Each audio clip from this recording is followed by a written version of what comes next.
Hello everyone, আসসালামু আলাইকুম। তো আশা করছি আপনারা সবাই অনেক ভালো আছেন। তো বন্ধুরা, আজকের ভিডিওটি শুধুমাত্র নীলফামারী জেলার স্থায়ী বাসিন্দাদের জন্য।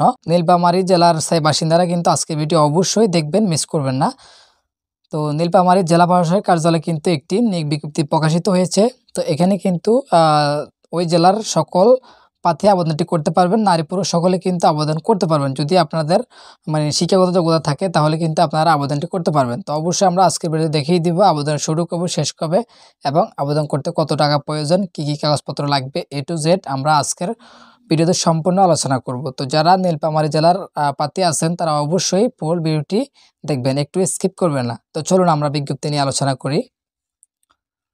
তো এখানে যে প্রথমে দেখতে পাচ্ছেন, প্রথম পদটি হচ্ছে আমাদের অফিস সহকারী কাম কম্পিউটার মুদ্রাক্ষরিক। তো এখানে কিন্তু পুরা নীলফামারী জেলা থেকে 6 জন লোক নেবে। তো তারপর হচ্ছে আমাদের ক্রেডিট চেকিং কাম সাইরাত সহকারী। তো এখানেও কিন্তু পুরা জেলা থেকে 5 জন লোক নেবে, ঠিক আছে। তো এদের বেতন দিবে কিন্তু 9,300 থেকে 22,490 টাকা। আর এই দুইটি পদের শিক্ষাগত যোগ্যতা সেটা হচ্ছে অবশ্যই আমাদেরকে ইন্টারমিডিয়েট পাস করতে হবে এবং কম্পিউটার দক্ষতা থাকতে হবে এবং টাইপিং স্পিডে প্রতি মিনিটে 20 বাংলা 20 এবং ইংরেজিও 20 শব্দ থাকতে হবে, ঠিক আছে। তো তারপরে পরটি দেখি, তারপরে পরটি হচ্ছে আমাদের মিউটেশন কাম সার্টিফিকেট সহকারী। এখানে কিন্তু সারা যে জেলা থেকে সেটা হচ্ছে 5 জন লোক নেবে। আর বেতনের সেম কিন্তু আগের মতোই এবং শিক্ষাগত যোগ্যতা কিন্তু আগের মতোই থাকবে, উপরের যে পদগুলো আছে সেটার মতোই থাকবে, ঠিক আছে। তো তার পরবর্তী হচ্ছে আমাদের সার্টিফিকেট পেশকার। তো এখানে কিন্তু পুরো জেলা থেকে 5 জন লোক নেবে। নারী পুরুষ সকলে কিন্তু আবেদনটি করতে পারবেন, ঠিক আছে।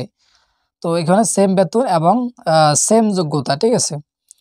তো তারপর হচ্ছে সার্টিফিকেট সহকারী 5 নম্বরে। তো এখানে কিন্তু 5 জন লোক নেবে এবং বেতন এবং শিক্ষাগত যোগ্যতা দুটোই কিন্তু উপরের পদগুলোর মতোই, ওকে। তারপর হচ্ছে নাজির কাম ক্যাশিয়ার। তো নাজির কাম ক্যাশিয়ারে কিন্তু 5 জন লোক নিবে সেম বেতনে এবং যোগ্যতাও কিন্তু সেম। তো আমাদের বিজ্ঞপ্তির যে ক্যাটাগরিগুলো আছে সেগুলো কিন্তু আমরা অলরেডি দেখিয়েছি। তারপর আমরা দেখব আসলে কি কি শর্ত আছে এবং তারা কি কি শর্ত দিয়েছে। দেখতে পাচ্ছেন এখানে প্রার্থীকে অবশ্যই বাংলাদেশের নাগরিক ও নীলফামারী জেলার স্থায়ী বাসিন্দা হতে হবে। তবে নারীদের ক্ষেত্রে কিন্তু একটু আলাদা। যেমন নারী যদি অন্য জেলার হয় তাহলে অবশ্যই তার স্বামীর কিন্তু স্থায়ী ঠিকানা উল্লেখ করতে হবে, ঠিক আছে। এটা হচ্ছে আমাদের মূল শর্ত। তারপর হচ্ছে একজন প্রার্থী কিন্তু একটির বেশি পদে আবেদনটি করতে পারবে না। তো আসলে আমাদেরকে অনেকেই কমেন্ট করে যে ভাই আমরা যে কয়টি পদে আবেদনটি করতে পারবো। তো এটা হচ্ছে আপনার যে কোনো একটি পদে আপনি আবেদন করতে পারবেন, একাধিক পদে কিন্তু আপনি আবেদন করার সুযোগ নেই, ঠিক আছে। তো আবেদনটি শুধুমাত্র অনলাইনে গ্রহণ করা হবে, অফলাইনে কোনো আবেদনটি গ্রহণ করা হবে না, ঠিক আছে। আবেদনটি কিন্তু অলরেডি শুরু হয়েছে। আবেদনের শেষ তারিখ কিন্তু আমাদের 21শে জানুয়ারি। তো অনেক ডেট কিন্তু আছে। তো যারা আবেদন করবেন এই সময়ের ভিতরে আবেদনটি করে নেবেন। এটা হচ্ছে অনলাইনে আবেদন করতে হবে এবং আবেদন করার জন্য অবশ্যই আপনাদের একটি টেলিটক প্রিপেড সিম থাকতে হবে, ঠিক আছে। তাহলে কিন্তু আপনি নিজে নিজেই আবেদন করতে পারবেন। আর যারা আবেদন করতে পারেন না অবশ্যই আমাদের স্ক্রিনে থাকা হোয়াটসঅ্যাপ নাম্বারে যোগাযোগ করবেন।